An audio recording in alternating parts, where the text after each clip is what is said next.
Let's get into some things, child. We got some stuff to talk about today, honey. We got some stuff to talk about.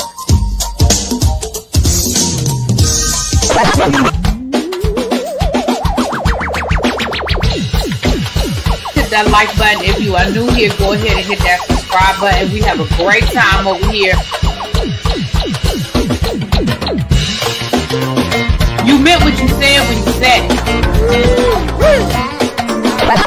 Really be expected, because I'll be understanding y'all sometimes. And when y'all know when I say y'all, you know I ain't talking about y'all. You know I'm talking about y'all. It means that all these people that got something to say have been actively involved in the political process in their world. I don't believe it. You ain't gonna convince me. I know y'all love me.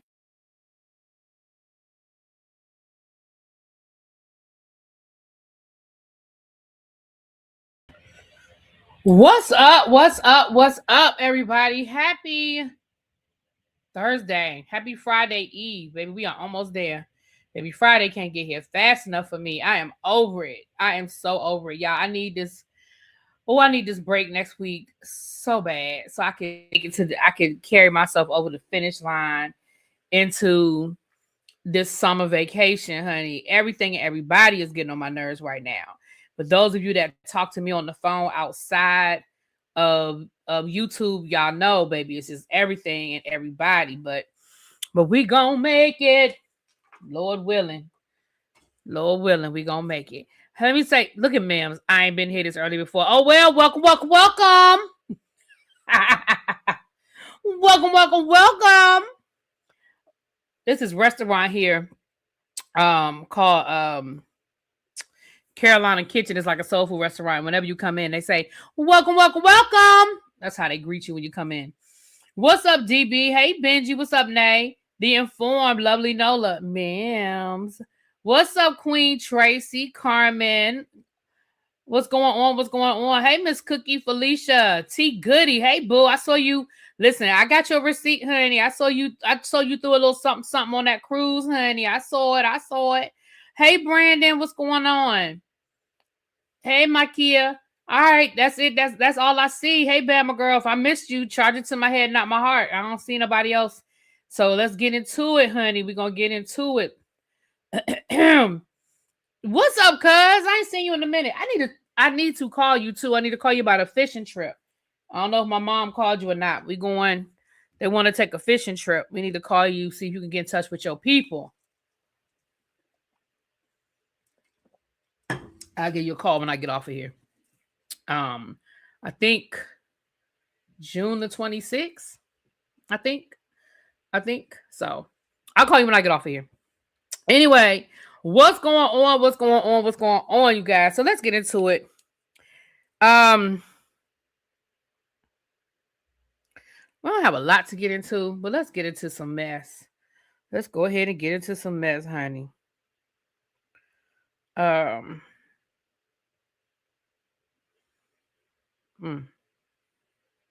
Every time I pick up my phone, I swear I see something.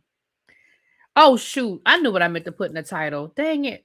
I might have to change the title because I done forgot to say some stuff that I wanted to say in the title. All right. I'm going to just go ahead and jump right on in. So we had some bad news. Don't let me forget Funky Dineva because I don't want to talk about it yet. But y'all don't let me forget Funky Dineva. We had some bad news for HBCUs. It seems as though St. Augustine's University has just filed for Chapter 11 bankruptcy and has lost its accreditation. Now, we know that colleges and their credit, if there's no accreditation, your degree means nothing. If you don't have an accreditation, your degree is worthless. It just means nothing. It says, you just wasted, so I feel sorry for the students who are enrolled. I'm not sure when that goes into effect. Hold on, let me see. Hold on, let me see. Because, graduation is in like 2 weeks.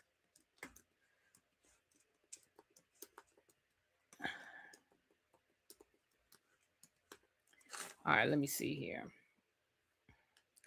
All right, St. Augustine's historic HBCU in Raleigh, North Carolina, filed for Chapter 11 on April the 27th of 2026. Amid mounting financial debt and the loss of its accreditation, the university owes $50 to $100 million to creditors, including over $14 million to the IRS. While the university plans to remain open, it will lose its accreditation on May the 15th. Okay, so graduating seniors will have a valid degree, but anybody under, if you're not graduating by May 15th, you're in trouble. Forcing the current students to transfer or to utilize teach-out agreements. I don't know what a teach-out agreement is. Let's ask. What is a teach-out agreement? Because I don't even know what that is. I've never heard that term before. What is a... Oh, shoot.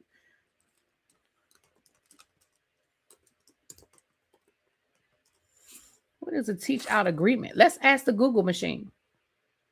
A teach-out agreement is a formal contract between educational institutions that allow students to complete their studies at a partner school. Okay. So if students at St. Augustine's, if they have a consortium, then they can get an agreement where they can transfer and their degrees will still be valid. I'm sure for a lot of juniors or people that would have graduated over the summer, they may be able to get those type of agreements. Is y'all still doing the panel on Chasing Atlanta? Yeah, we're gonna do it. As a matter of fact, thank you for saying that, because me and El Teddy talked earlier today. Let me ask Abby. Yeah, we're gonna do the reunion. I don't know when. We're talking about doing it tomorrow, so I'm not sure. Hold on.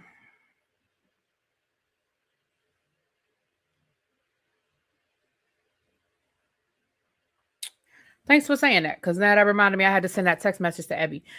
So I hate it. I hate it for the students at St. Augustine's. I'm sure they knew that there were money problems. I'm sure having dealt with that with Bennett College and going through us almost losing. Well, we didn't lose our accreditation, but we were getting ready to lose our accreditation, and we were able to get accreditation from another institute before we actually fully lost everything. Anyway, it was a tricky thing. It was a lot of maneuvering.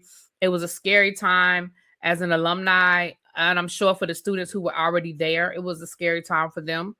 But there were definitely signs that things were happening, and I'm sure to be that much in debt, I'm sure there was a lot going on campus that just probably didn't make it to mainstream news. So, what's up, JP? Hey. So I hate that for them. I hate that for the students. And like I said, for the alumni, I know my mom's former pastor, he's passed away now, but he was a graduate of St. Augustine, and they've been having money, they've been having leadership and money issues for a very long time. Unfortunately, like a lot of HBCUs, unfortunately. So that's sad news. I'm sorry to hear it.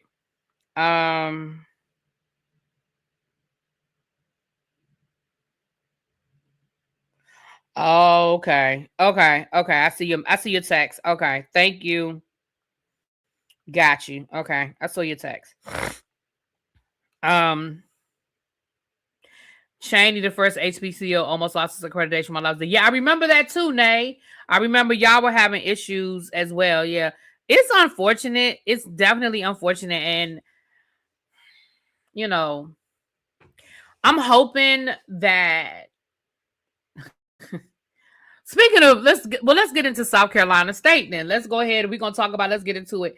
So South Carolina State, for those who don't know, we're going to talk about this on the Teacher Project 2.0, which I don't want to go too deep because I think we're definitely going to talk about this on the Teacher Project 2.0. And we're doing one tomorrow. The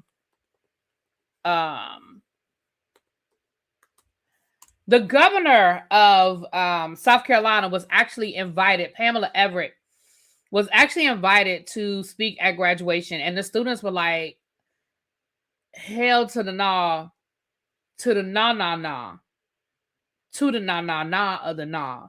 And they actually had a protest on campus, and even, and I, again, I appreciate that. Like, this is what democracy looks like, right? This is what you have a right to protest, and the students is their graduation, right?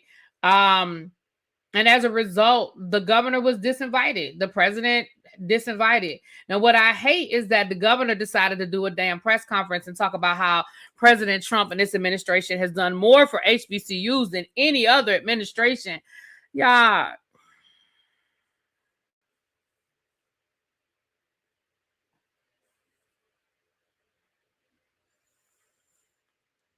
I get so sick of hearing the more than just, oh, I'm so sick of it. I'm just so sick of it. I'm so sick of it. But anyway, unfortunately, so that's a good story and a bad story about HBCU. So congratulations to the students of South Carolina State that said we don't want her here, and they stood by it. I'm sorry, she's the lieutenant governor. I'm sorry, the lieutenant governor. The lieutenant governor. No, they haven't. What you saying, DB? No, who hasn't? She didn't have the decency to comb her hair before spreading that lie. Oh, child. Well, we all are sick of him. Well, I'm sick of him. I'm from Orangeburg, and they should have known better.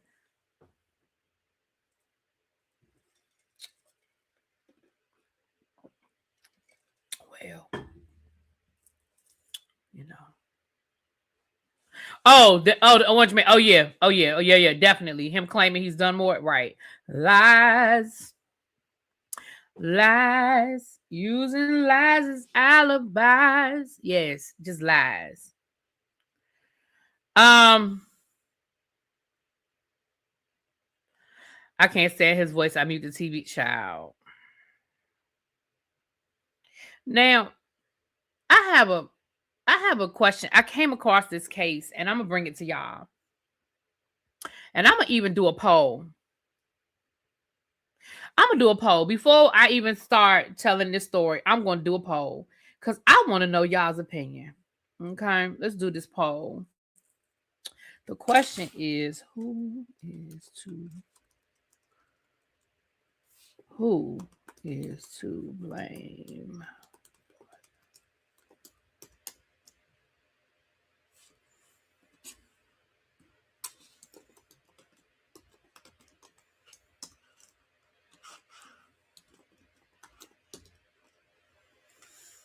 And hopefully y'all will understand the question that I'm asking. Because ultimately the person who stole is the person who's responsible. But hopefully y'all will understand what I mean. So let me read y'all this story, child. But this employee down to the chicken filler.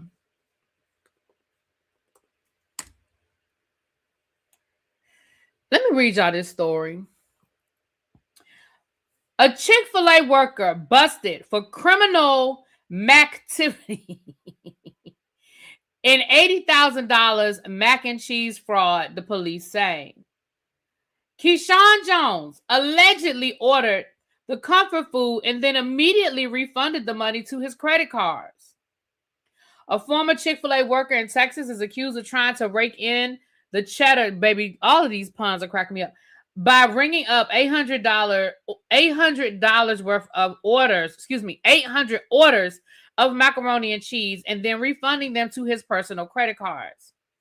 Keyshawn, who's 23 years old, has allegedly evaded multiple arrest times before finally being apprehended on April the 17th with assistance from the Attorney General Fugitive Task Force in Fort Worth.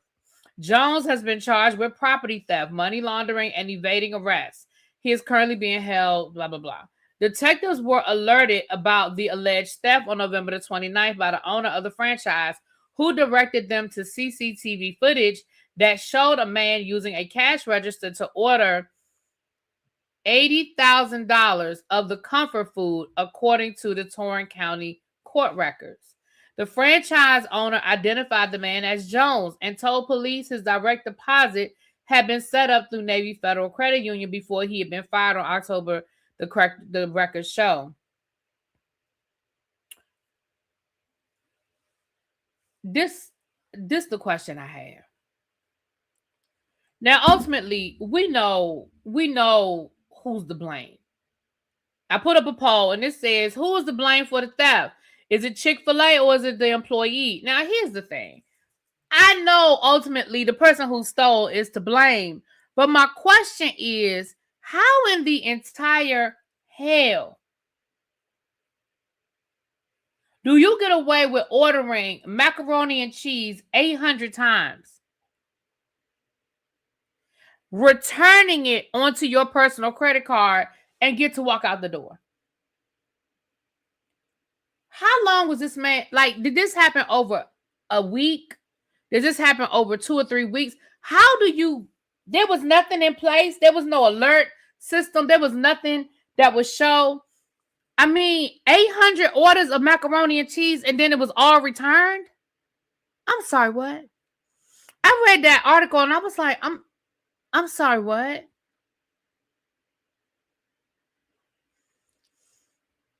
How do you stand at a register and order macaroni and cheese 800 times? And nobody caught it. And then you returning it to the same, because he's 23 years old. I mean, I don't know how many credit cards he has, but he's 23 years old. So you're returning it to the same 3 or 4 credit cards. Sir.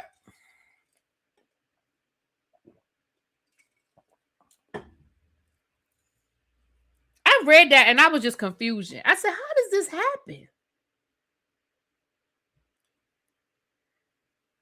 Somebody knew that boy was stealing that macaroni and cheese. I'm sorry. Somebody knew. Somebody got a piece of that pie. Now, clearly the person who called the police wasn't getting a piece of the pie, but somebody was getting a piece of that pie. I don't know who it was, though, but somebody was. And again, the poll is just a joke, y'all. I know that ultimately the person stealing is the person responsible. But I read that article and I said, I'm looking at Chick-fil-A because I'm trying to figure out how the hell he got away with doing it.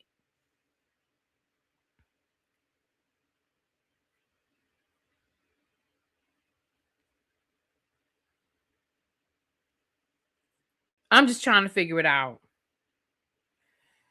Anyway, child. Let's get into this. I bet another coworker was involved. This was definitely somebody else knew something. Somebody else knew something. Like, this is not something you just.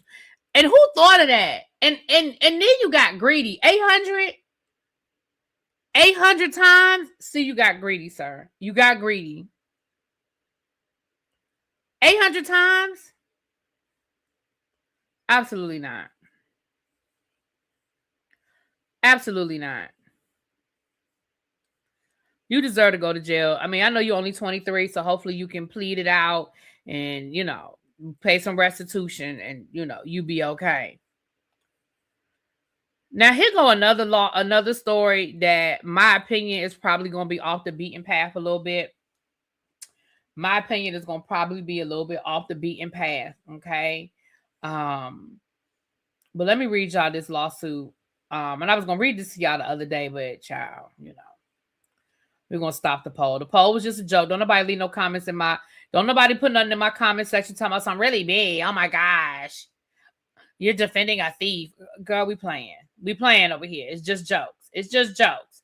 But let's read this lawsuit. I don't know if you guys are familiar with Desean Jackson and this lawsuit that with Desean Jackson is being sued. So let me read this to y'all. If y'all don't know who Desean Jackson is, he's a former NFL player. He's played for the Eagles. He played for the Commanders. And last year was his first year as head coach of Delaware State University. And we talked about that. We talked about him and Michael Vick same time. They had this big game where they actually played each other this year. And it was on national television. And it was a huge draw for both schools. And I believe they're going to do it again this year.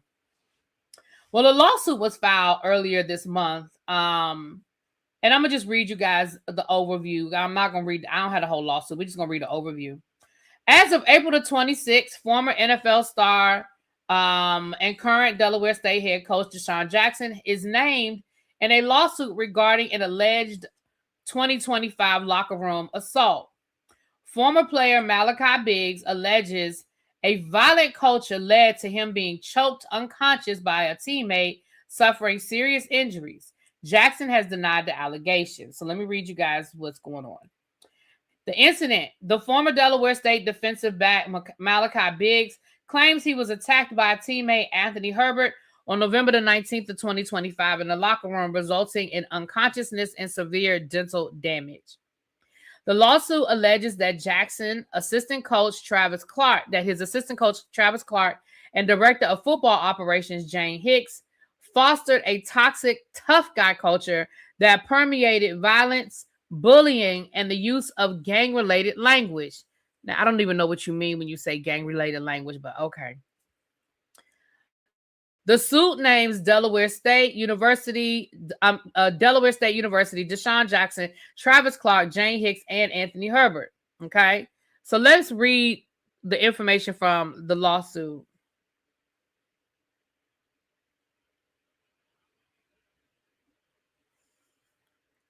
So hold on. According to the complaint,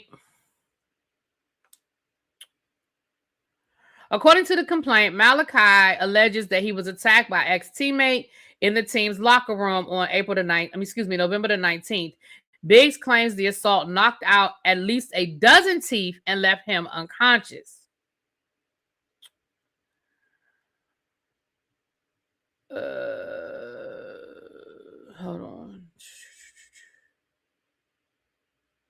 Hold on, y'all. I'm trying to read the article.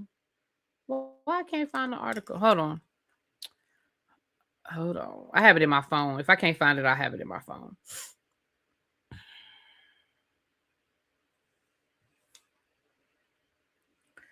Let me read y'all what it says.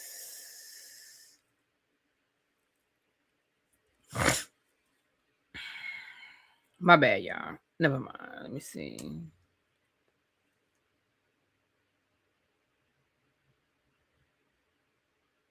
Never mind. Hold on. I have it in my phone. I just go look at it in my phone.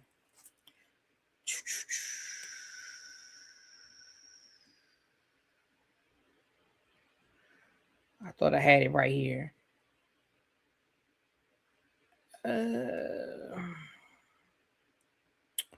Lord have mercy.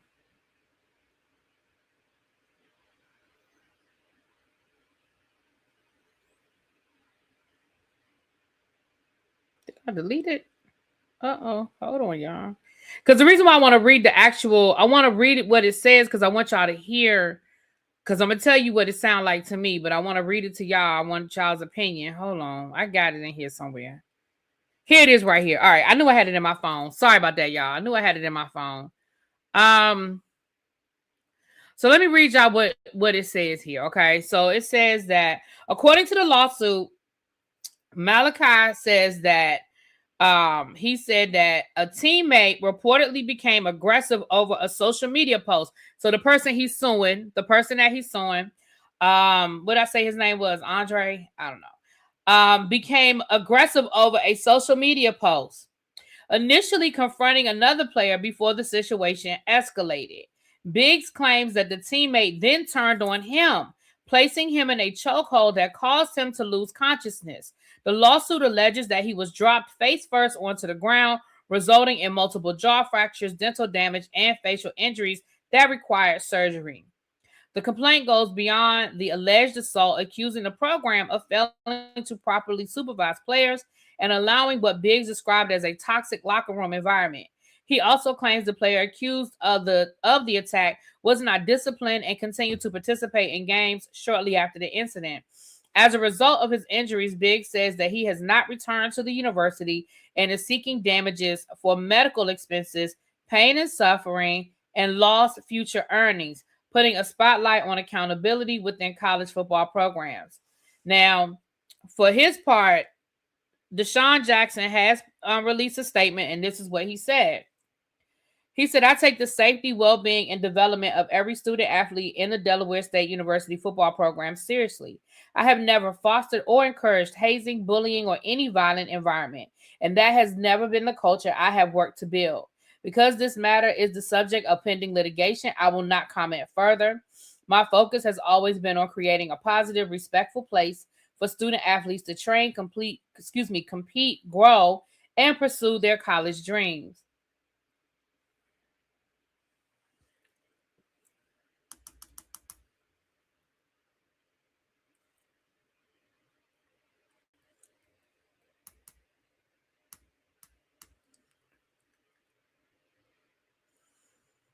Y'all want to know what I think?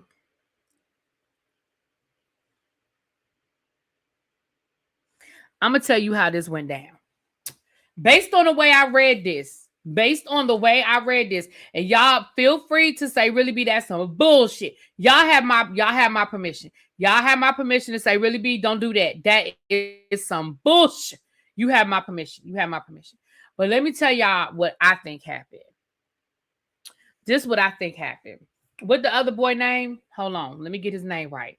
What's the other young man that's involved in this name? Hold on. Because it was Malachi and the boy that choked him out. What's his name?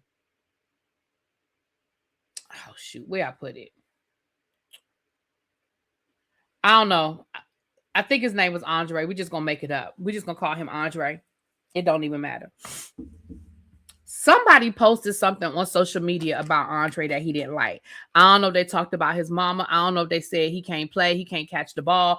I don't know if they said he need to be put off the team. I don't know if they said that, his girlfriend is a hoe. I don't know what had happened.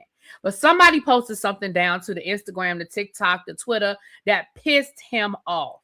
And he came up in that locker room hot. He came up in that locker room mad as hell. And the person that he thought did it, that's who he went to first. He said, yo, bruh, why you post that shit about my girl? Why you say my girl was a hoe? And the dude that he approached was like, I ain't saying nothing about your girl. I didn't say your girl was no hoe. Malachi said that shit. That was Malachi that posted it. So then Andre turned on Malachi and was like, so you call my girl a hoe? And then from there, Andre proceeded to beat Malachi ass.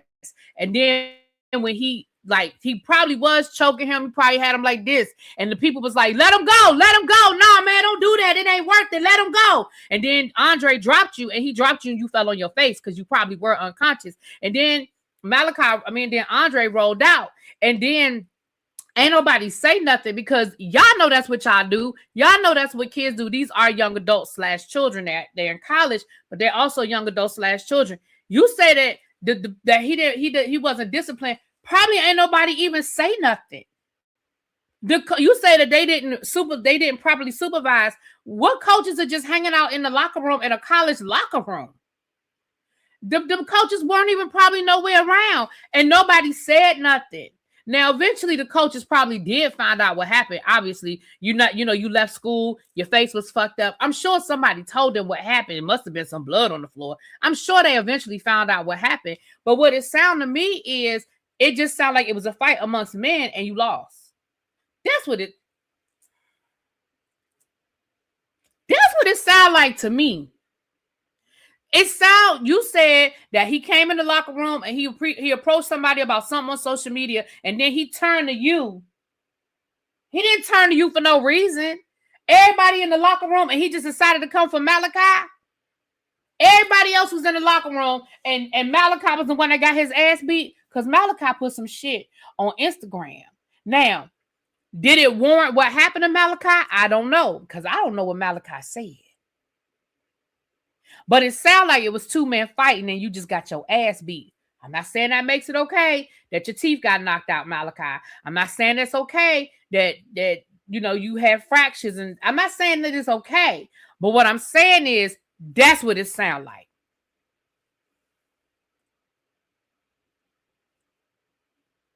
And you done found this lawsuit against the whole football program because you probably called somebody mama a hoe on Instagram.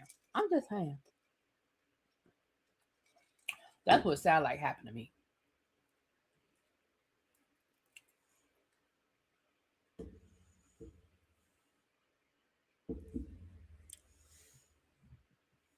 I'm just saying, Malachi. Now, I don't know that to be true. Y'all agree? Okay, some of y'all agree with me.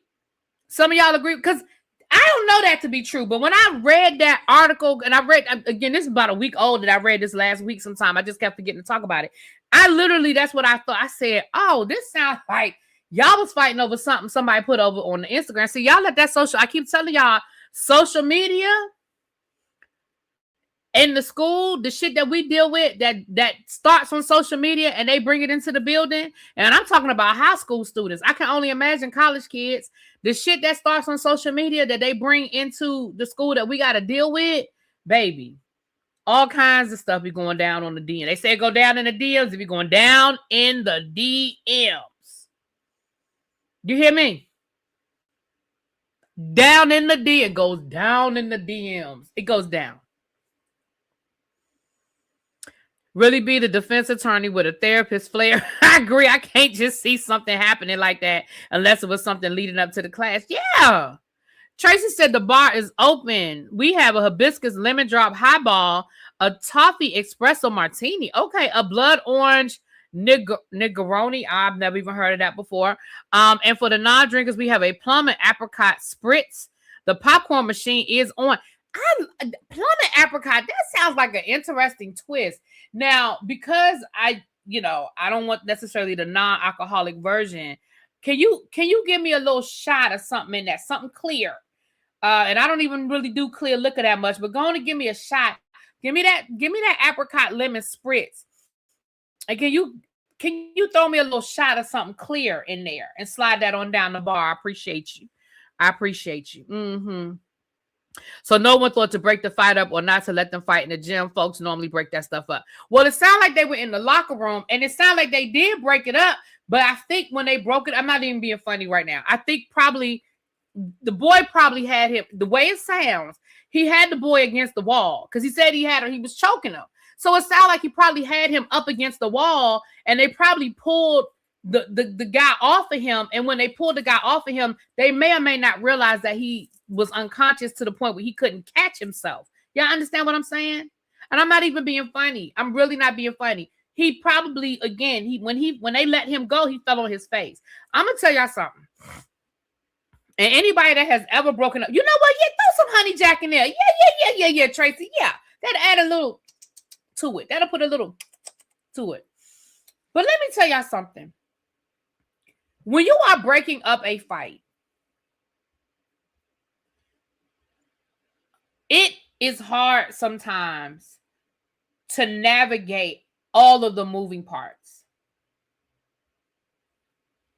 And if they had him, if the boy had Malachi against the wall and was doing like this, they were probably pulling that boy from behind. There probably wasn't anybody standing next to Malachi. Yeah, did y'all understand how I'm envisioning this? And they probably pulled him off of Malachi. And the boy fell. And he fell face first. That's what it sounds like. He fell face first. And again, do I think that the coaches probably knew something went down? Yeah, the coaches probably knew something. I mean, from the way that was described, somebody knew something. But again, to say, like, the way I read that is like you trying to make it seem like they had a fight club going on in there or something. Like two young adults fighting is two young adults fighting. Now, I would be interested to hear the school's response. Was an incident report written? When were the coaching staff notified? What did they do when they were notified? Did they call the ambulance? Malachi, when you left, what happened? Did you tell people what happened, or did you just leave? Like, there are a lot of things missing from that story.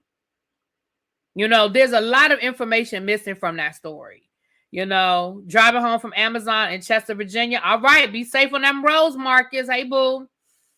I understand someone because a Facebook shouldn't mean that folk not have teeth. Oh, right, listen, Kim.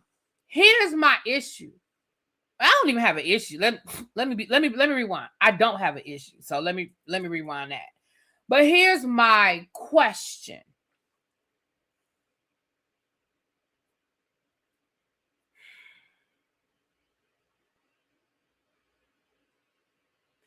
I feel like we have just become.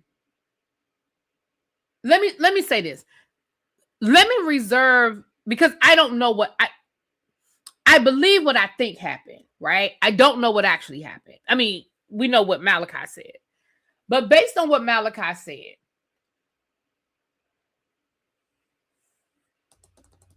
I want more information, because I really don't want to say, because I don't want to make it sound like I'm being callous and stuff, because I agree. People losing their teeth, people having fractures, people having to have surgery, like that is extreme. That is very extreme. So I agree 100%. That's a lot. That is a lot, and that is extreme. I got that part. But the flip side of that is Depending on what was said. I'm not saying that words justify a fight. But what I'm saying is, if Malachi was being reckless on social media and he was confronted and a fight happened and he just got his ass beat, he's making it seem like there was a fight club mentality fostered. If he was suing the person that beat his ass, that's one thing. That's one thing. But you trying to make it seem like they just created this whole fight club mentality and they fostered, he said they fostered gang language. What the fuck is gang language? What does that even mean? So I would like to hear the response and what they present as their proof. Because honestly, sometimes you pick a fight and you get your ass beat, you just get your ass beat. I'm sorry.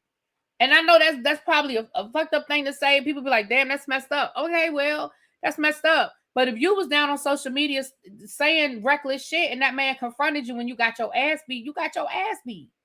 But to blame the whole football program off of some social media shit that turned into a fight, that's where I have questions. And that doesn't mean it's not true. It could be true. I just feel like I need some more information. Well, locker rooms do be like that where folks fight the egg stuff on. Yeah, and that's what I'm saying. This happened, according to the lawsuit, this happened in the locker room. You know what? Maybe I need to pull this lawsuit because I feel like, we're just reading a synopsis, and sometimes there's a way more going on. Like when you read these lawsuits, you're like, wait a minute, like that lawsuit we read about Klarna last week. It was like, wait a minute, the article is totally different from what this lawsuit is about. So maybe there's some more information if we would actually read and Tracy, I ain't asking you to go pull it, baby, but maybe there's more information in the actual lawsuit to give us more clarity. Like, I want to know what was said on social media. Is this somebody you've had issues with? You know what I mean? Have y'all been going back and forth? I don't know. But if I'm not mad at him, if he were just suing the person that did the damage, great. But you trying to bring the whole Delaware State football team into it. And I'm like, but maybe you just was reckless in 6-7. I don't know. Delaware State. I have not finished watching it, Kim. I watched part of it. I have not finished, but we're going to do our review. Abby just responded. We're going to do our review tomorrow evening. So probably around 8 o'clock-ish.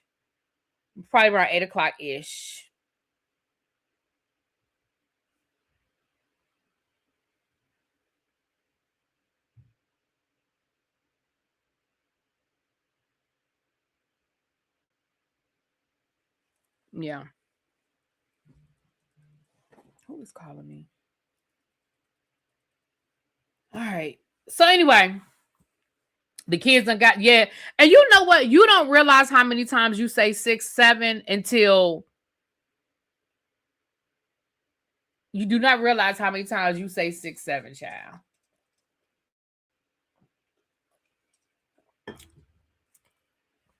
Delaware football team might be the only way he might get enough money to pay for the damage. That's true. That's true. That's true, Kim. That's true. And it's pretty amazing. My apologies. I have your email. I got to send it to you.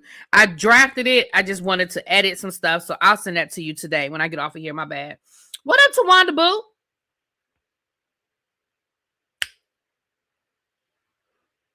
Child, won't the kids tell you? All right, I'm going to get to Funky Dineva. Give me a few more minutes. I'm going to go through a few more stories, and then we'll get to Funky Dineva because, baby, I got some things to say. All right, so we talked about that. We talked about child. We don't care about that. I'm not going to talk about that. I'm going to come back to that. T.I. is suing his the record label about his masters. So according to what it says here, it says that T.I. sold his masters. He sold part of his music catalog to Sync Music back in 2017. And I believe he sold a couple million. But the deal included an option for him to buy it back. When he tried to reclaim his masters last year, Cink hit him with a $52 million price tag. The problem is the contract that they both signed says the buyback price should be calculated in a way that comes out to roughly $3 million. And Cink wrote that contract themselves. Exactly. So T.I. is now suing to force them to honor the original deal. So first of all, hey, what's up? What's up, French kids? Hey, so shout out to, listen, I'm all for, I don't have a problem when things are litigious in the right ways. I have a problem when things are litigious on some bullshit. But if you signing a contract that says you're supposed to be able to buy your masters back for $3 million, and now they're trying to hit you with a $52 million price tag, absolutely not. And I say sue T.I., and I hope you get whatever it is that you need to get, boo. Get your money. Get your money. Now, on the other hand, Sherelle Rosado, Ocho Cinco's former fiance, she's being sued by an associate Ebony Stiff. And I believe wasn't Ebony on the show with them? Who remembers the show Selling Tampa? But Ebony Stiff is suing her for $15,000, which was supposed to be her split. They were supposed to split a commission 50-50. And Sherelle did not allegedly, according to this lawsuit, allegedly honor that. Hold on. Let me say this. Let me Google that. Was Ebony Stiff on Selling Tampa? Was she the one that was branching out to start her own brokerage? I really think that show should have had one more season. I think that was some bullshit. That they didn't have more. Hold on, let me see. Was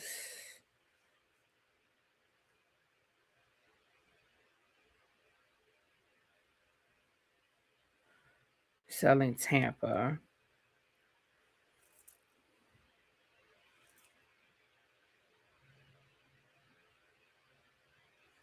Oh no, that's not who I thought it was. No, I don't think that's her. It's 62 pages. Okay, let's talk about it in a minute. Let's talk about it. And thank you, Tracy. Y'all, Tracy done went and found a lawsuit, child. But because I got some serious questions. So we'll get to that in a minute. Because we don't have too much more to talk about. We're gonna talk about Porsha and we're gonna talk about Funky Dineva.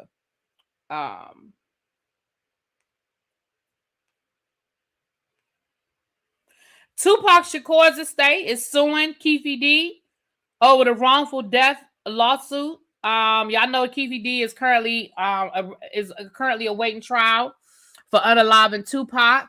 He has not been convicted, but his estate is suing for wrongful death. Okay. And based on what information has been uncovered, it sounds like they might be able to be successful in a wrongful death. You never know with the way things are going to go, but it sounds like sound like he might be, listen. Now, I don't know if he got any money to give you. I mean, I don't know what you hope to gain. But, okay, y'all said it is her. Wait a minute, let me go back to the picture then. Because that didn't look like her. Well, it didn't look like the person I was thinking about, but it might be somebody else. Hold on.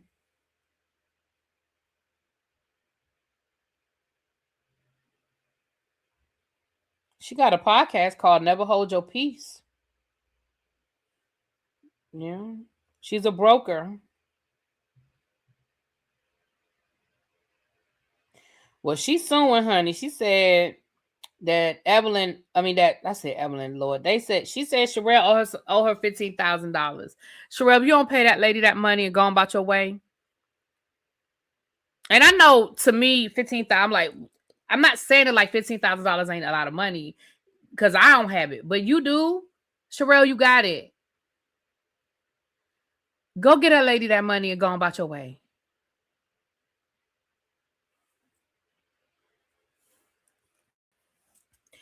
Yeah, we're gonna read the facts of the lawsuit. Yeah, that's what I was gonna do, Tracy. Thank you, because that's what I was gonna do, child. I was just gonna read the fact. Y'all know that's all y'all care about are the factual, the facts.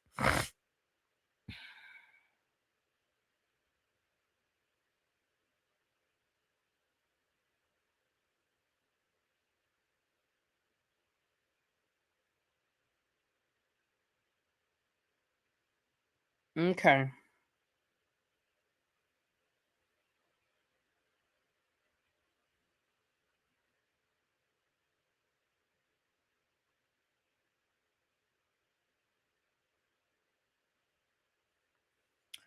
All right. I'm sorry, y'all. Okay. Now let's talk about this Porsha thing, and then let's get into what I want to say about Funky Dineva. Oh, congratulations to Druski. Druski was just, they said that he'll be hosting the 2026 BET Awards. And let me say something.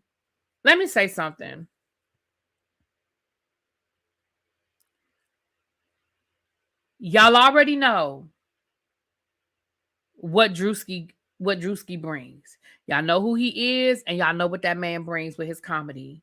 Please check your sensibilities at the door. Because number one, he don't care. And number two, is gonna probably be funny. So just check that at the door. Don't nobody walk in there ready to get in their feelings and be all sensitive. The man is literally trolling MAGA. The man has done whiteface at least 2 times. He don't give a fuck. Let that man show up. Let that man be funny and go about y'all business. Y'all don't halfway care about the BET Awards anyway. So don't show up and get brand new this year, okay? Let that man tell his jokes and go about his way. And I'm pretty sure that Kevin Hart is I'm pretty sure that Kevin Hart is going to be, mentoring him. Y'all know last year him and Kai Cenat were Kevin Hart's guests at the show. So I'm sure he's going to be mentoring him, let that man be what he gonna be. And if he's not your type of humor, then don't, you ain't got to pick it up. If he's not your kind of humor, then let it go. Well, what I mean by that, Bossy, I know they ain't gonna let him. I don't feel like they're gonna let him get up there in whiteface or whatever. But just know what he's bringing as far as his humor. Just know what he bringing. What up, Don Don? Hey, boo. Don't act brand new with that man. He's probably going to do a lot of pre-recorded stuff just because of the type of comedy he does, where he does do characters. I mean, remember he did the MAGA, he did the church, the pastors, the pastors. He came down with with the suit on and the Louboutins and stuff like that. So because he does that type of humor, he's going to probably have some pre-recorded skits, right? So expect the pre-recorded skits. Expect to see Kai Cenat, expect to see Kevin Hart. Yeah, just roll with it, y'all. And if it ain't your kind of humor, just don't watch. Like, just don't. Now, I say that now.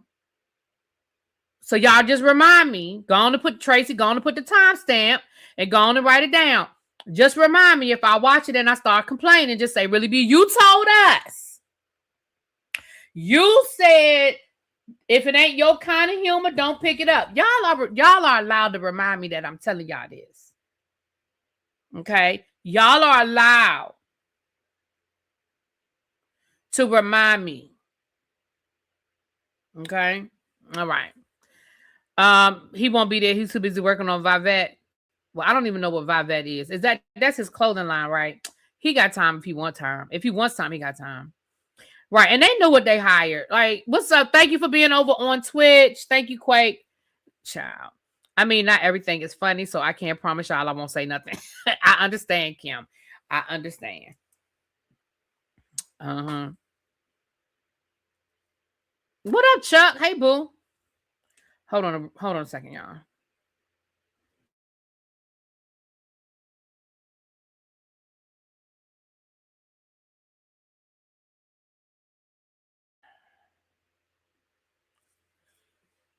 All right, let's talk about Porsha in this interview with Carlos King. Now, y'all know they had to ask her about Faylnn and her husband and that whole situation.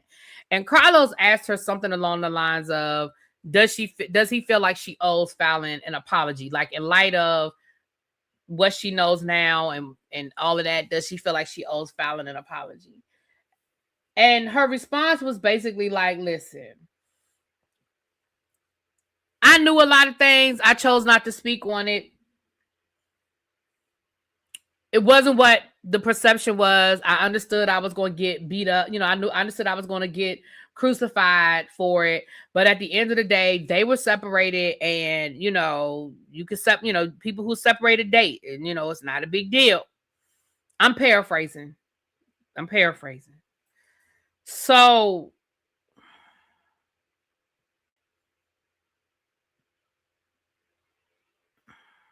hold on.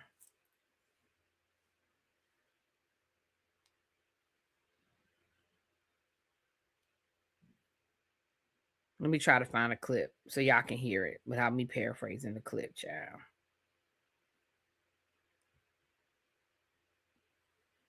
Is this it?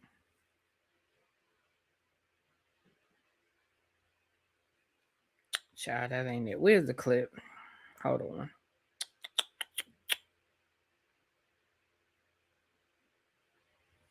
Child, why is Carlos posting these thirst traps on his Instagram? Sir, Carlos King.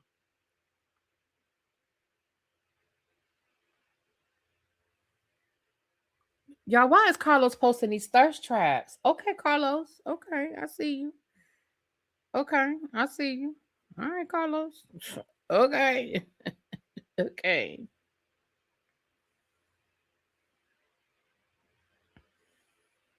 Okay, hold on. So Faylnn came down to the internet and told us the following. Faylnn said, I know you fucking lying. See, I was okay with never speaking on this situation again. But as long as 265, that's hoe, for those who don't know, that's hoe, is out here doing interviews, taking accountability, and she put that in air quotes, and acting as Captain Save-A-Hoe with Carlos King, fuck it.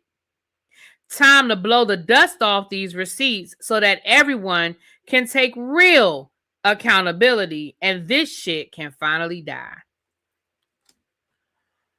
So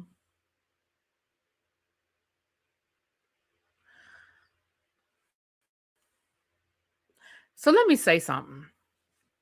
Faylnn, you don't need to, girl. Faylnn, you don't need to. You don't need to come down here. Right, that means 265 days a year, right? Well, I said, you know, right, you're right. 305 is hoe. 305 is hoe. Right. My bad, y'all. 305 is hoe. Anyway, I feel like, Faylnn, you don't need to come down here and tell us nothing. You don't need to come down here and tell us nothing. Cause girl, for the people that believe you, they already believe you. For the people that believe Porsha, they already believe Porsha. And at this point, it don't matter because ain't neither one of y'all married to him no more. So does it really matter? Like, girl, go on and be happy with your new husband and your new baby. Like, go on and be over there. At the end of the day, what most of us believe, and I can't speak for y'all, I'm gonna speak for myself. I think most of us believe that Porsha was messing with that man while you were still with that man. Now, whether you were happily with that man, is it 304 or 305? It's 304? Okay, my bad. 304 is a hoe. My bad. I believe, I'm going to speak for myself. I believe that Porsha slid into that man's DMs because she went to your house and she saw what you had and she wanted a piece of it. I believe that you and him were not in a good place in your marriage. And I do not believe that Porsha is the reason. Now, let's be honest. I think that y'all already were not in a good place in y'all's marriage. That's what I believe. I believe that y'all were already not seeing eye to eye marriage-wise or whatever. But what I also believe is that he was still very much living in that house with her when the two of y'all started sliding together. Because if you go back to Porsha's show, they couldn't even agree on how they met.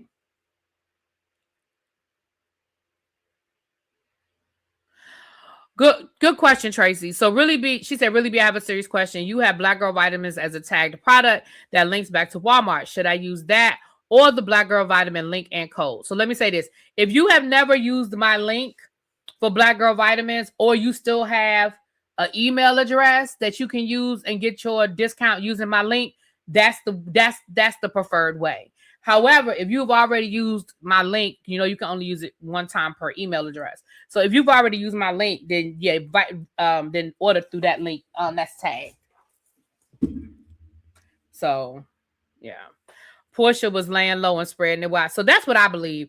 I honestly believe, because when they couldn't even agree on how they met, and then on last week's episode on the Real Housewives of Atlanta, Porsha ass sat there and she sat there and talked about the timeline of how long they dated before they got married, and the timeline don't match. That timeline you said on last week's episode does not match what y'all been saying all these years, girl. So either you lied then or you lied now, but somewhere a lie was told. And as the old folks say, a lie don't care who tell it. A lie don't care who tell it.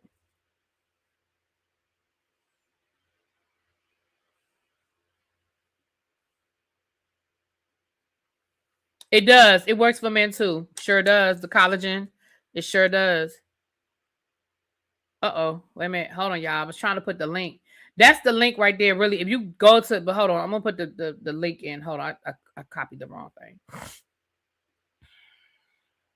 That's the discount code, but let me give you guys just the affiliate link where you could just click that.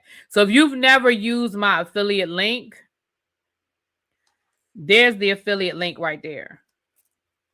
And you can click that link and you can just order straight from there, and it'll give you your discount. Porsha started plotting when she saw Faylnn's Instagram. Right, when they said Faylnn was going to be on the show, child.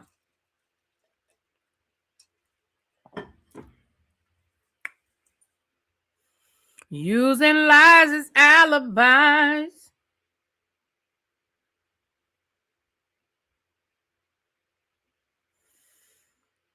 All right. Hold on, y'all. Listen.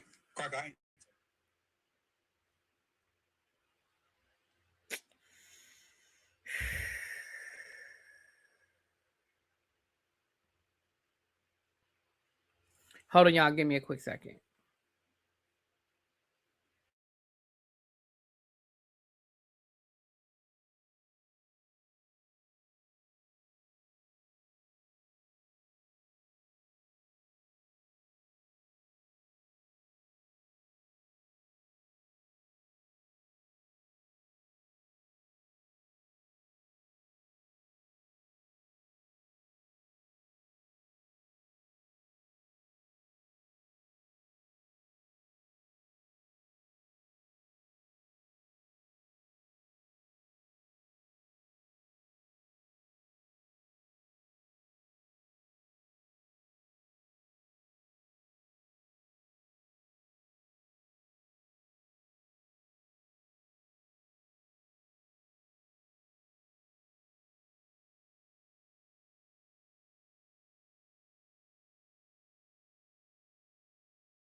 Sorry about that.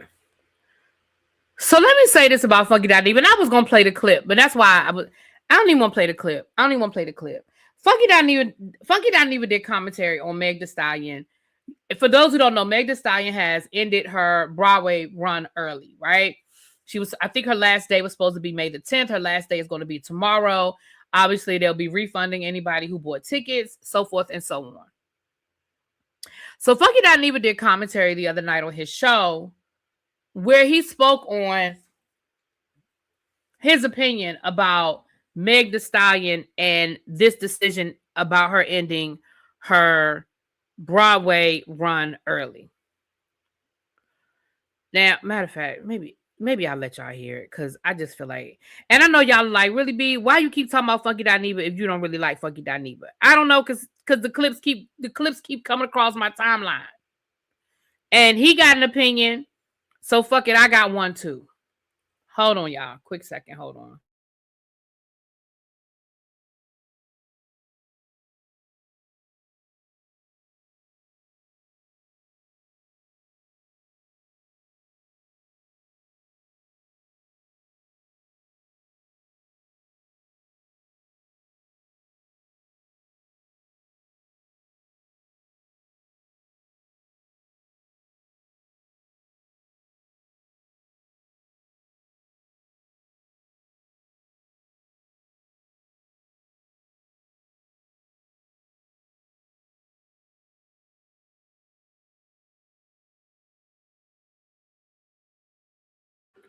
All right, here it is, y'all. Here it is. Here it is.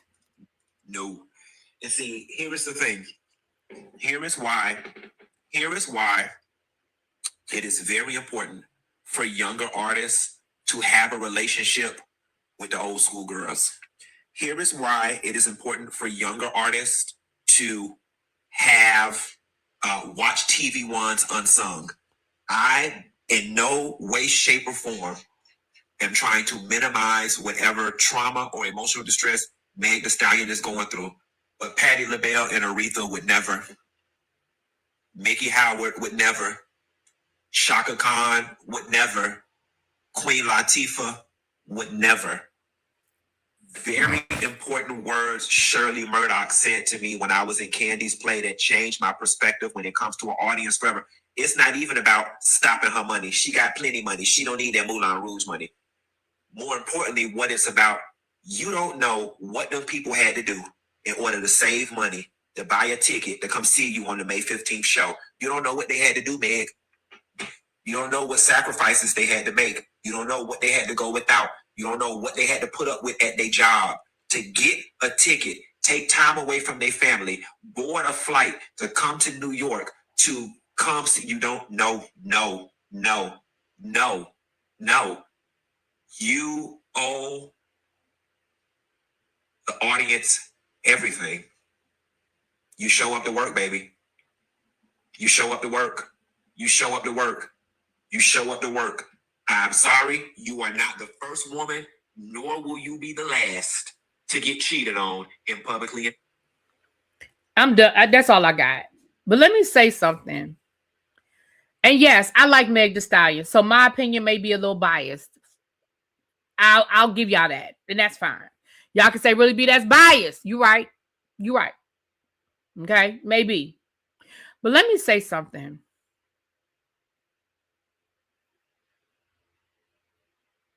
I got a couple of things to say. First of all, let me start here.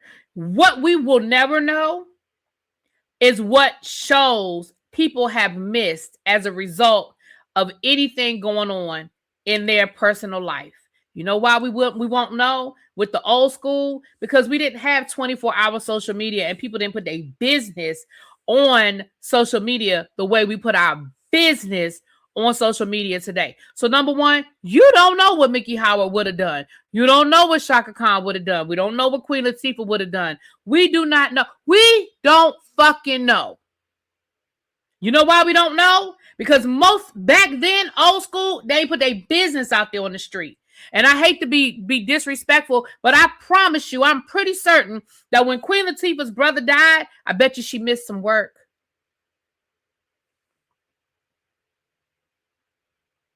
You want to use Shaka Khan as an example. I don't mean no disrespect to Shaka Khan, but Shaka Khan has battled drug addiction the majority of her career.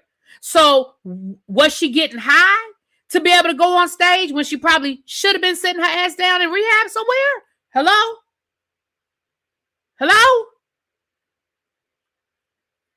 That's number one. So for you to compare Meg Thee Stallion to these other artists, we don't fucking know. I'm pretty certain if I were to go through Aretha Franklin's career and find out what canceled shows she's had, I bet you if I were to do the research, because, you know, don't care that deep. But if I were to do the research, I bet you I could connect Aretha Franklin and a husband or a boyfriend or a situation to her canceling a concert. I remember, this was maybe about 10 years ago now. I remember when LL Cool J was supposed to headline it was either Rock the Bells or the Roots or something. One of those summer festivals that they have, and he was supposed to headline it. And literally like 2 days before the show was supposed to start, he canceled, and it was just a family emergency. Come to find out now, again, people had bought tickets to go. People had made travel arrangements, all of the things that we do. Right? All of the things that we put in place when we want to go to a show or go to a concert. And guess what we found out a couple of weeks after the event? People were like, dang, he canceled. That's messed up. What's going on? What's going on? Come to find out his wife had cancer. And he flew to go be by his wife's side while she battled cancer. So he wasn't supposed to do that either. The second thing, or the third thing, I don't even know what number I'm on at this point. Anybody that goes to live Broadway shows knows that at any point in time, you are subject to see the understudy. It happens.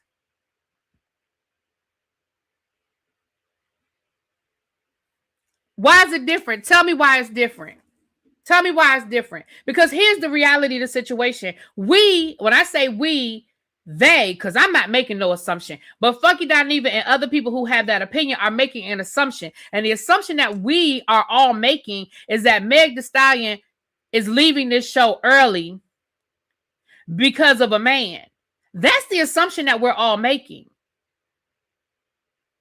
We don't know why the fuck Meg is leaving that show early. This is the same woman that collapsed on stage last week and had to go to the emergency room.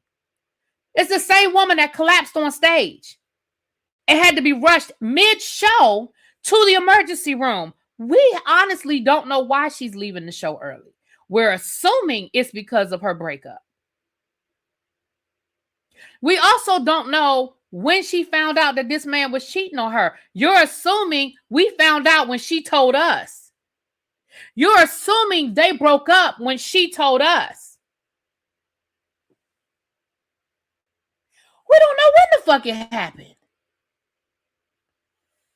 Have we not learned our lesson with Mary last week? Then the divorce was just being announced and come to find out them two ain't been together in 2 years. They haven't been together in 2 years. Just because we're just finding out about it, don't make it that doesn't mean that's when it happened.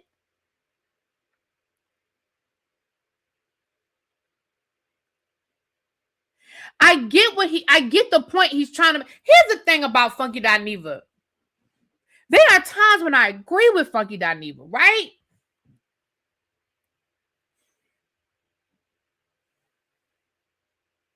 There are times when I agree with the spirit of what he's saying. Let me be clear. There are times when I agree with the spirit of what he's saying. But we are also talking about the same person. Funky Dineva, you cancel shows whenever the fuck you feel like it. And granted, you might say, well, this is just a reality. I mean, this is just a YouTube show and it's not a big deal and people ain't paying money to come and see me. But you don't know who is relying on you. You cancel shows whenever you fucking feel like, and I'm not even talking about since he's been diagnosed with cancer. I'm talking about before that. Whenever he felt like it. And yes, he has been very honest and open that he deals with depression. So does Meg Thee Stallion. And she's been open and honest about that as well.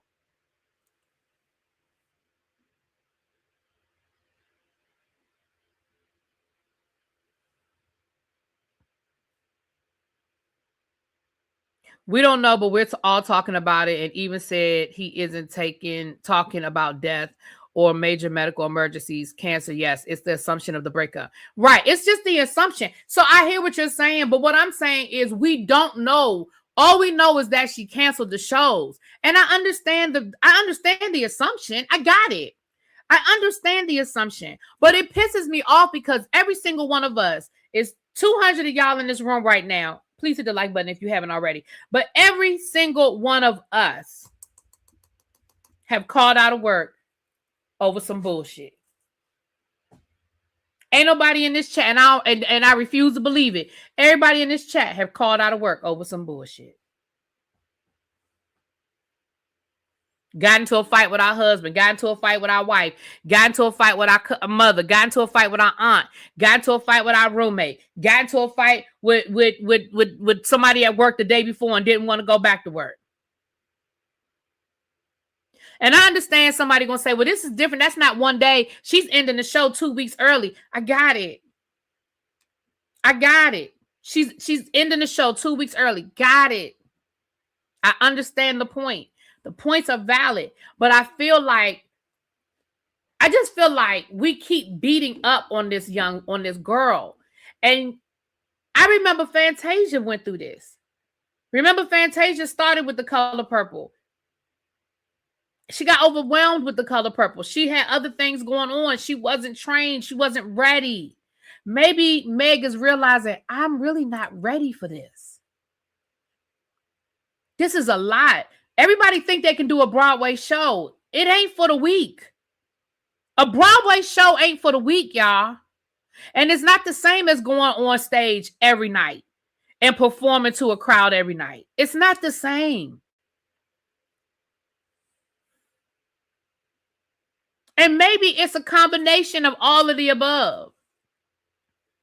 Maybe it is the boyfriend, the public scrutiny. Are we going to forget how these men, these straight men, these black men have been dragging this woman for the last 3 days over the fact that her boyfriend cheated on her? I mean, at least as far as we know. Like, things happen. We have mentally take care of ourselves. I'd rather her leave than push herself into an unhealthy situation. Right, because God forbid,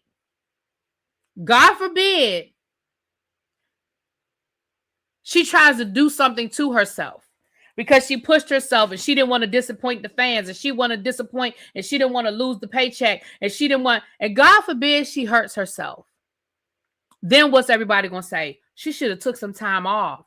She should have took care of herself. She should have got some help. She should have called somebody.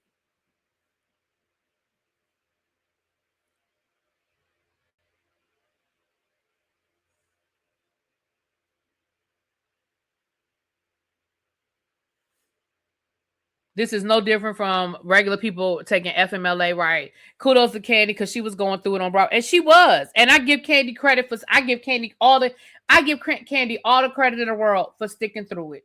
I absolutely do. I 100% do.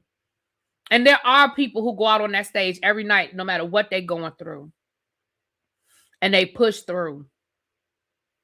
But everybody ain't the same. Candy is in her 40s. Is Meg, how old is Meg Thee Stallion? In her early 30s, maybe? And let's look at all the things that this woman has been through. Lost her mama, lost her daddy, lost her grandmama, was shot.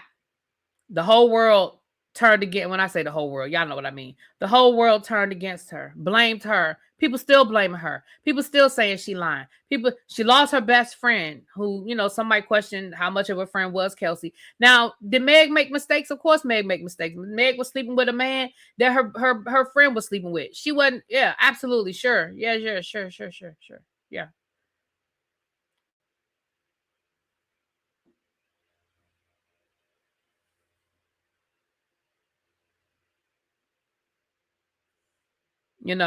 But when Candy announced that she was leaving Todd, everybody stood behind Candy. Everybody supported Candy. Everybody went up for Candy. Have y'all been paying attention to what social media has been doing to Meg since last week?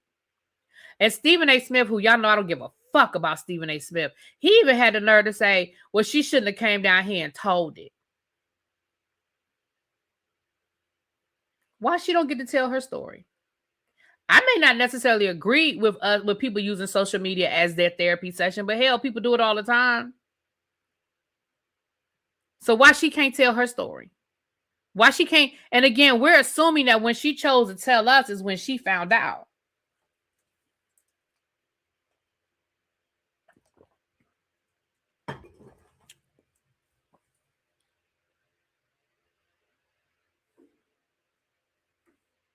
I don't know. It just frustrates me, you guys. And maybe I'm using Funky Dineva as my whipping board. It just frustrates me. I feel like I'm like, why do people hate this woman so much? Why do people hate this woman so much?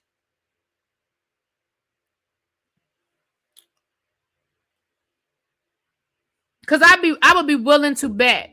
And I don't know this. Let me not say I'd be willing to bet. I would be curious to see. Let me say that. I would be curious to see if he would have had the same commentary if Candy had done that after she announced her divorce. I would be curious if he would have that same commentary. I like her, but y'all giving her a lot of grace. Well, tell me, hey, Pinky Tiki, tell me why we shouldn't give her grace. I mean, what am I giving her grace about? Do you know how many times I've been to a Broadway show and I had to see the understudy? Like, it happens all the time. Most people on Broadway it's not that big of a deal for them. I mean, is it disappointing for her fans that bought tickets to see her? Yeah, it is. It's very disappointing. Absolutely is disappointing. But I promise you it ain't the end of the world.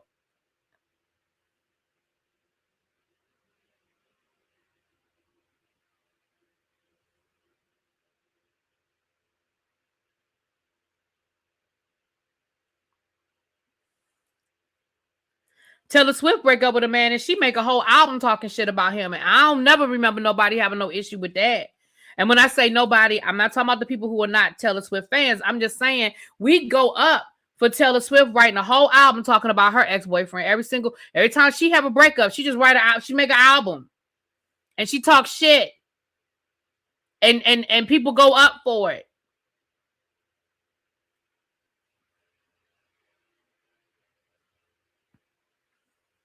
We were just talking yesterday about Lemonade.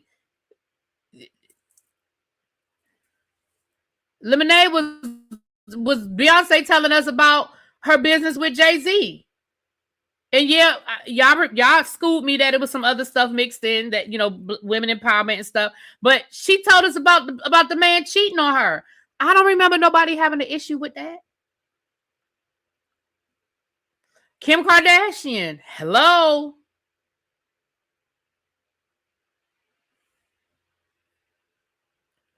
She should have kept quiet until she finished her job. People are asking for refunds, which affects the other actors' incomes. People were going to get refunds anyway. You can ask for a refund. That's not new. Like, that's not new. Do y'all know how long Moulin Rouge has been on Broadway? Do y'all know how many stars have gone through the doors of Moulin Rouge? Y'all act like Moulin Rouge is going to fold because Meg left. No, it's not. Now, the Meg Thee Stallion fans probably don't want to see somebody else in there, and I got it. I respect that. I understand that. But Moulin Rouge will be okay. I promise. It'll be all right. They're going to still perform every night. And maybe there'll be some empty seats, whereas it was a sold-out performance, but Moulin Rouge will be all right. Do y'all know how long Moulin Rouge has been on Broadway?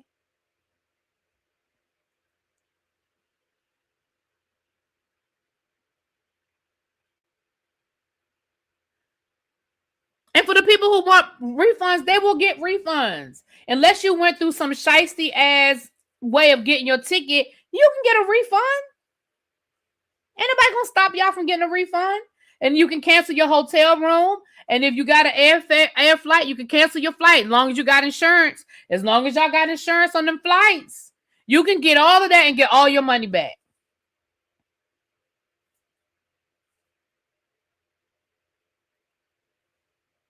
Also, Meg wasn't even playing a man. Right, she had more of a cameo, y'all. I don't know. I hear what y'all are saying. Don't get me wrong. I hear the other side of it. I do. But I just feel like when it comes to celebrities, and we all do it. I mean, I tell you all the time, I get paid to come down here and talk about celebrities, so I get it. I get it. But I feel like we put people on these fucking pedestals. And then when they show human emotion and human responses and human shit, then all of a sudden they're wrong for being human. We're going to beat them up for doing the same shit we do. This is a risk that's always taken with stunt casting, which is what they call it when there's a big star used to fill it. I agree.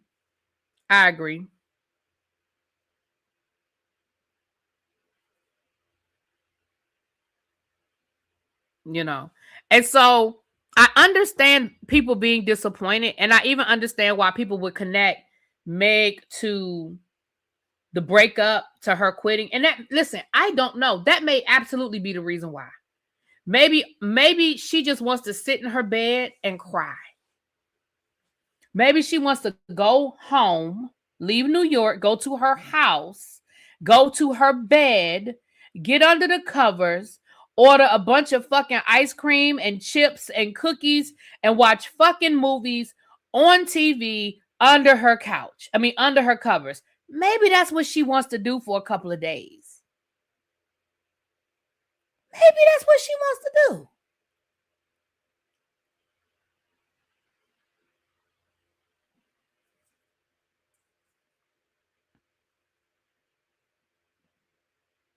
Bossy said, "Nah, we still going to New York, but we truly not as mad as the people who were never going anyway." You know what? Can you listen?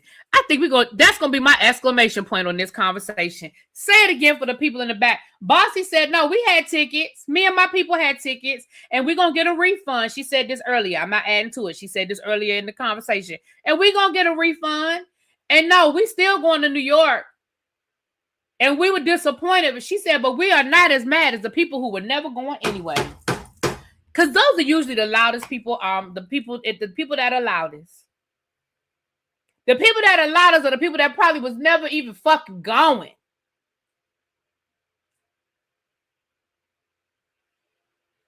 Because you know there are 5 million things to do in New York City. Child, go on over there and try to get tickets to the Jellicle Ball. By the way, get your tickets to the Jellicle Ball because we're going in August. Okay, we're gonna have a good time. Go on over there and get tickets to the new Debbie Allen Said the Entertainer, Taraji P. Henson. They're gonna probably be a little more expensive, but see if you can get you some last minute matinees. Okay, go on over there to what else is playing? It's 5 million shows on Broadway. Shit. And if you can't find nothing on Broadway, go off Broadway. Go to the off-Broadway show. Or just go see Moulin Rouge anyway. Right, just go see the damn play. Ciao. You know what I'm saying? Now, hold on, y'all. Give me a quick second. I'm going to play my commercial, and then we're going to come back, and we're going to talk about this Delaware State thing.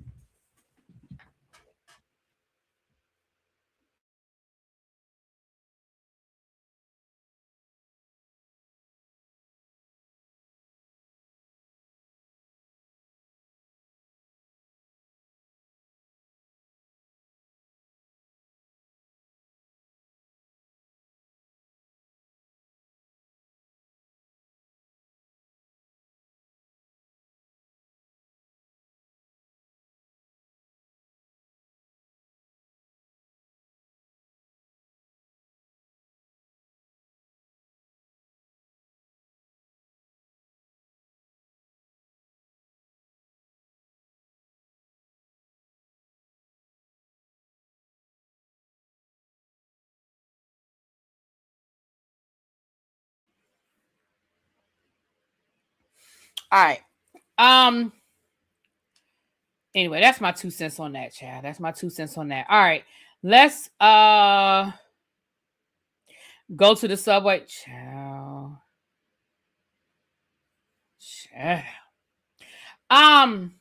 Somebody said, what is the Jellicle Ball? The Jellicle Ball is a Broadway show. It is a reinvention of Cats through the ballroom culture. El Teddy, for those who don't know, El Teddy is taking a field trip. He's taking his pupils on a field trip in August, and we are going, and that's one of the activities. If you want to join us, if you're in the New York area or you want to travel to New York, Tracy will probably drop the link in the chat. If she hasn't done so already, she'll probably drop the link in the chat. And I'm buying my ticket today. I'll see where y'all bought y'all tickets. But baby, I'm buying my ticket today because I'm not playing with y'all. I'm gonna give me a good seat now. I know y'all think I'm bougie and y'all like, oh, she gonna sit in the front. I'm not. I ain't.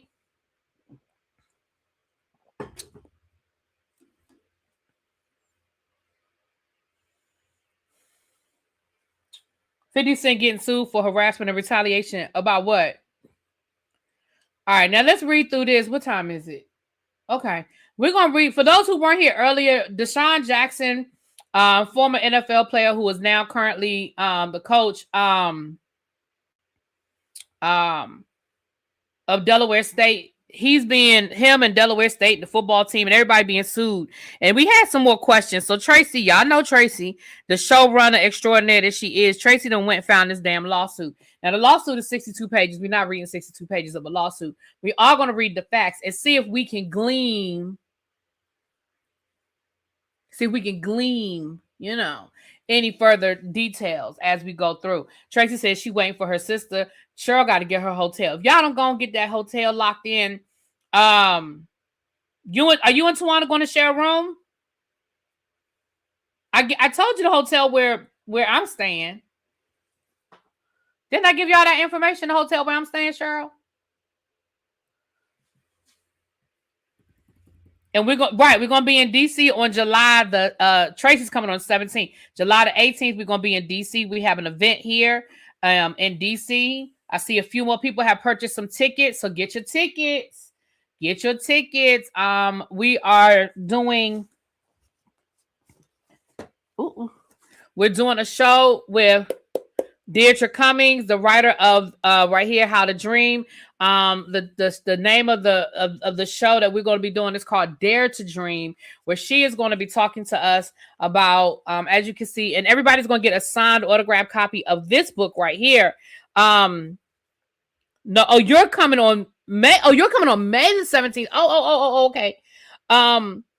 As you guys can see, this is her book, and there are some workbook pages in here. She's going to go through some of these activities that are in here in her workbook with us. You can see right here, she's going to go through some of these activities with us, okay? We're also going to have a Reiki specialist there. Those who are not familiar with Reiki, try this damn chair. For those who are not familiar with Reiki, she's going to go over what Reiki is and all of those things. And we're going to have a good time. We're going to have food. Tracy, we're going to have some, at the very least, we're going to have some mocktails going. Tracy's going to be there. French Kiss, T. Albany going to be there. Cajun is going to be there. And I don't know. I think Charlotte and Tawanda going to come through. You know, they got, they trying to get they're trying to get the field trip straight. I know what they got going on. But anyway, we got a lot of stuff going on, you guys, and we will be making some announcements in the next couple of weeks about some other stuff. But let's read this article, this lawsuit on that Tracy. Where did I just put it? Oh, there it is. All right, so let me scroll down here. So the complaint, I'm gonna just read a little bit about the plaintiffs. Malachi Briggs is a resident of the state of North Carolina. I wonder where he's from in North Carolina. Where your people from? North Carolina. At the time of the incident, he was enrolled. He was a full-time student. What is wrong with this thing? I got to get him. Don't say nothing, y'all. Don't say nothing. I know I got to get a mouse. Okay. He was a full-time student at Delaware State University as a member of the football team, and he resided in dormitory housing located on the campus. He's named Delaware State as a defendant. He's named the president of Delaware State as a defendant. Damn, not the president. Desean Jackson, the football coach. Oh shoot. Child, he got a whole lot of defendants here. Hold on. Travis Clark. Who is the assistant head coach. Defendant Jane Hicks. She was the director of football operations at the time of the incident. Anthony Herbert, who is the defendant, who's the person that actually assaulted him, allegedly. He was enrolled as a full-time student at Delaware State, a member of the football team as well. He played safety and or defensive back. Okay.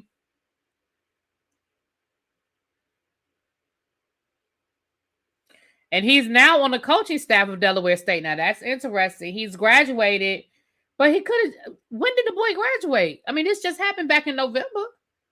But they say, upon information and belief, after graduating from Delaware State in 2026, the defendant has since been employed as a member of the coaching staff and or when did he graduate? Because you got fall graduations and spring graduations. He either graduated in December, he's going to graduate in May. You said that he's already graduated and employed. When does the Delaware State have their graduations? Child, when is Delaware State? Okay then. Let me keep reading, child. That's interesting. That's because I don't understand how that timeline don't even add up. But okay then.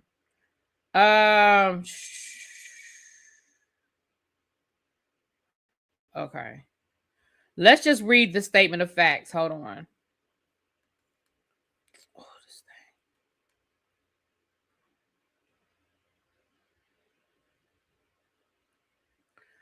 All right, so here go the statement of facts. On or about November the 19th of 2025, the plaintiff was lawfully on the premises of the subject's property through his capacity as a full-time student athlete and member of Delaware State's football team. Prior to 6:30 a.m. football practice, plaintiff arrived early to receive treatment in the treatment room. Once the plaintiff's treatment finished, the plaintiff went to the locker room to prepare for practice. Upon information and belief, the defendant Herbert and at least 2 other members of the football team were either already present in the locker room when the plaintiff entered or were present very shortly after the plaintiff entered the locker room. While in the locker room, defendant Herbert approached another team member and confronted him about a post on Instagram. So it was Instagram, child. Defendant Herbert grabbed the team member and began choking him in response to the post on Instagram. So there was something on Instagram. Herbert grabbed the other team member and began choking him. Herbert, you like to choke people, sir. Now, Herbert. So then it says, defendant Herbert then approached the plaintiff and confronted the plaintiff about the post on Instagram. I told you. The defendant Herbert grabbed the plaintiff and placed him in a chokehold.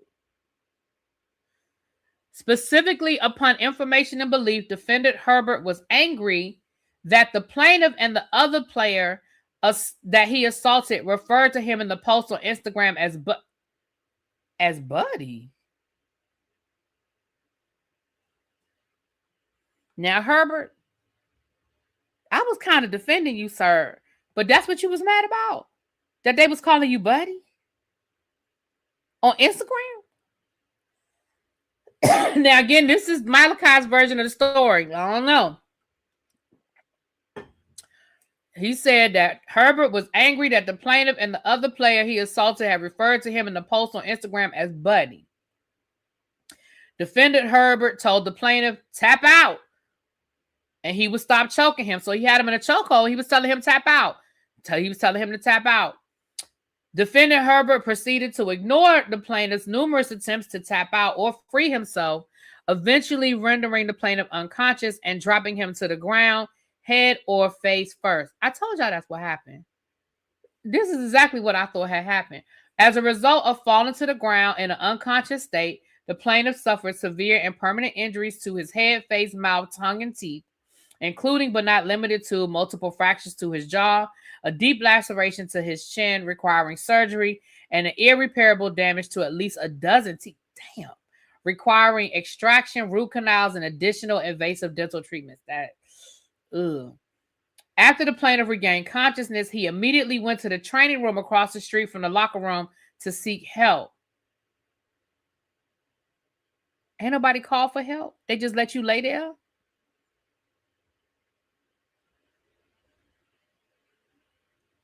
They just let you lay there. Nobody call. I'd be suing all their asses. Ain't nobody called to get you no help. You had to get up and walk yourself across the street.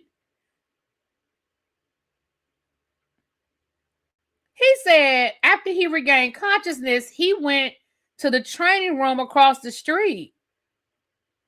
What?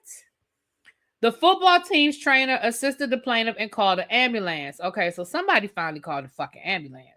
Plaintiff was transported to the emergency room at Kent General Hospital via ambulance, where he was admitted and diagnosed with, among other things, multiple severe fractures and a deep laceration to his chin. You deserve to get some money. This is crazy. Now, I still don't think that the whole school is involved, but you better sue Mr. Headlock. Plaintiff was discharged from the hospital the following day with instructions to follow up with OMFS surgeon at Christiana Hospital, which he and his family did. The surgeon recommended surgery to address the plaintiff's severe and extensive injuries. Rather than undergoing surgery in Delaware, the plaintiff returned home to North Carolina, where he would seek medical treatment through the University of North Carolina Medical Center and recover from his significant injuries at home with the help of his parents and other family members. Once home, the plaintiff sought treatment from another specialist for the dental surgery and He diagnosed the dentist diagnosed the plaintiff with serious injuries, including a mandible syphilis fracture. Okay. Fractures to the right and left mandible and 9 broken rear teeth. Damn. Plaintiff also severed a ligament under his tongue and required the placement of a metal plate in his chin. Oh, yeah, that's bad. On December 1st of 2021, the plaintiff underwent the first of several surgeries to address the fracture to his jaw, which included immobilization of his jaw. Okay, plaintiff has remained out of school since the date of the assault as he continues to recover and attend multiple medical visits and begins to undergo a series of dental and oral surgeries. His most recent surgery occurred Friday, April 10th. Upon information and belief, defendant Herbert was never disciplined academically, athletically, or otherwise. Defendant Jackson, defendant Clark, or defendant Hicks for the assault of either player. In fact, defendant Herbert was permitted to play football just 3 days after the assaults occurred. At some point following the subject's assault, defendant Jackson, defendant Clark, and or defendant Hicks were working individually or collectively, intentionally removed and or directed to be removed defendant Herbert's biography from the website and intentionally changed and or directed to be changed defendant Herbert's class year. Oh, damn. So they took you off the stuff you wasn't on the, okay. The assault on plaintiff resulted in severe personal injuries to the, wait a minute. Okay. The assault on plaintiffs result in severe personal injuries to the plaintiff, including, but not limited. Okay, I just read that.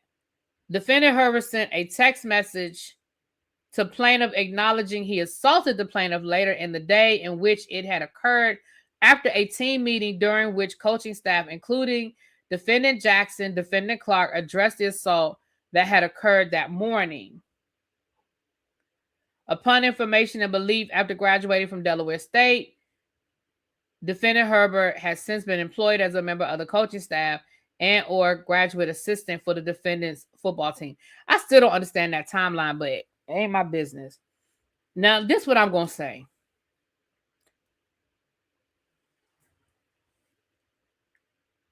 Oh, thank you, Markel. Feels good to be a member. Now, I'm going to say this.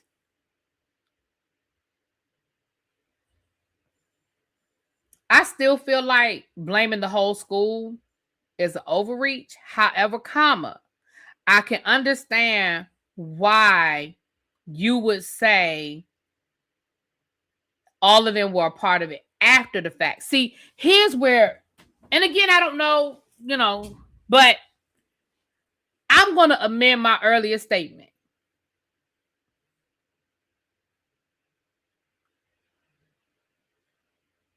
First of all, if all of this was over them calling you buddy, you need some help, buddy. Second of all, the fact that this happened and somebody just let you lay in the damn floor unconscious, clearly they had to be blood. Clearly it had to be an ugly, ugly incident. The fact that nobody called for help, nobody went to go get help, that is a serious concern. The fact that they had a team meeting and this player was never disciplined in any way, shape, or form and is now employed by the school. Yeah, sue their ass. Sue their ass. Sue all their asses. Sue them. Sue them. Sue their ass. See how when you get new information, you could adjust your thoughts. Sue all they asses. Now, this is one side of the story. This is one side of the story. We still don't know what the school is going to say. However, some things are just going to be facts. He's going to have medical documentation of all of these alleged infractions. He's going to have the documentation of all of this medical, going to the doctor and all of these surgeries. That's a fact. The fact that you went to the trainer and they had to call the ambulance and you were transported to the emergency room, those are all things that can be substantiated, and proven. Right? The fact that you texted him and acknowledged that you assaulted him, well, there's that. The fact that there was never nothing done disciplinary wise to you, you continue to play on the team and you are now employed by the school.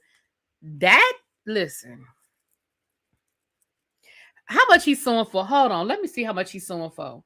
Let me go back to this lawsuit real quick. Let me see if I think it's enough, because I might have to tell you to add to it. Hold on, let's see how much he's suing for. Let me scroll all the way to the bottom, because again, we're not reading 60 pages. Let's scroll all the way to the bottom, child.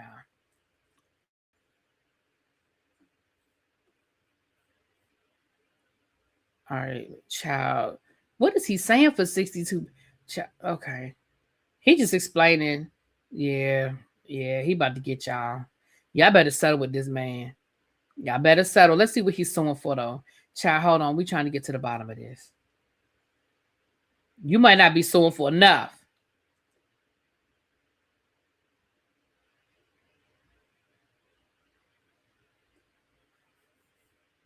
And he ain't been back to school? Bruh.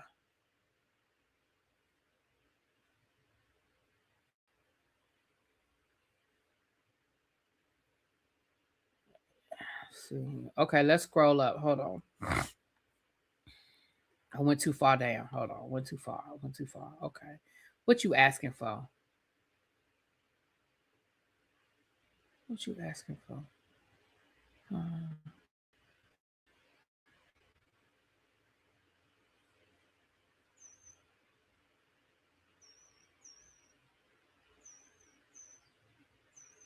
Sure.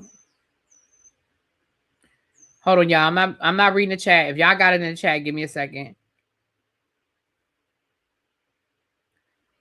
Okay, he's suing for compensatory damages, medical bills, general and specific damages, including pain and suffering, past and future lost wages, loss of earnings and earning capacity, punitive damages, pre and post judgment interest in accordance with the state. I don't see no dollar sign. Hold on, let me look at the chat. Maybe y'all see a dollar sign. Hold on.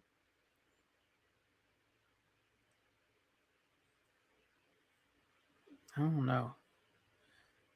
But whatever you asking for, you should get it. That's crazy. Morgan & Morgan is his lawsuit. Now, ain't Morgan & Morgan the people that be on them billboards? I think I've seen billboards of Morgan & Morgan. And I'm not saying that don't mean they're good lawyers. I'm just, because you got to advertise. I'm just saying I feel like I've seen them.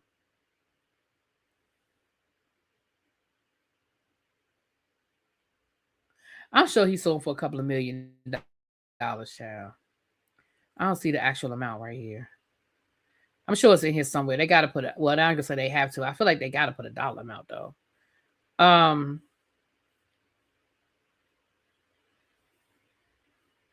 I'm sure it's a couple of $1 million.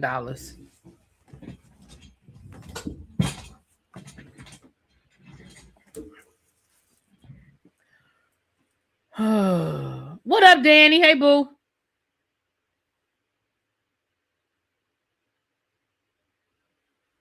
Right. I mean, they really left that. That's the part I'm thinking about too. They left that man laying in the like unconscious in his own blood. Like, you ain't got no friends on that team, bro. Like, it sounded to me like you ain't make no. Even that, or they were so afraid of what would happen. But that's crazy. Yeah, that's crazy, y'all.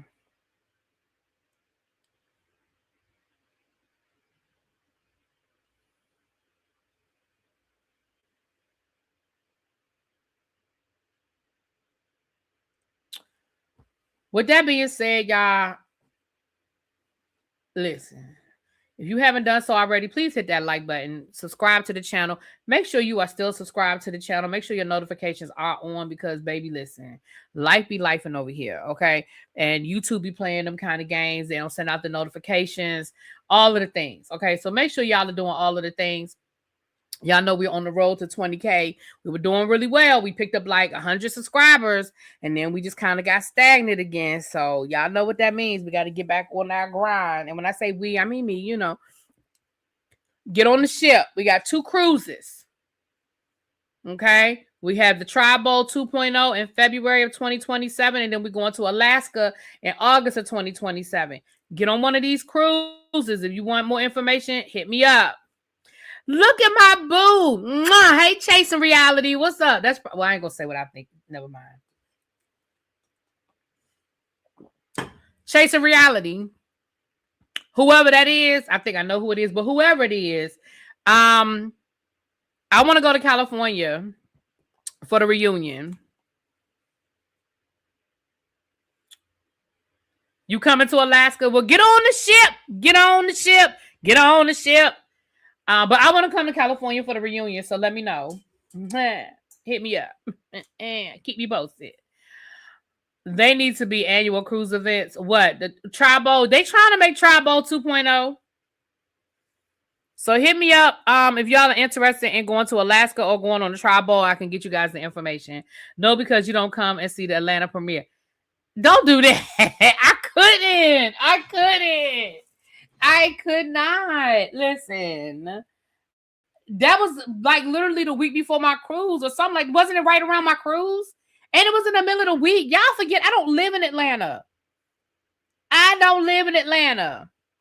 But you know I love you. All right. With that being said, y'all, let me get out of here. I will talk to y'all later. Mwah. Peace.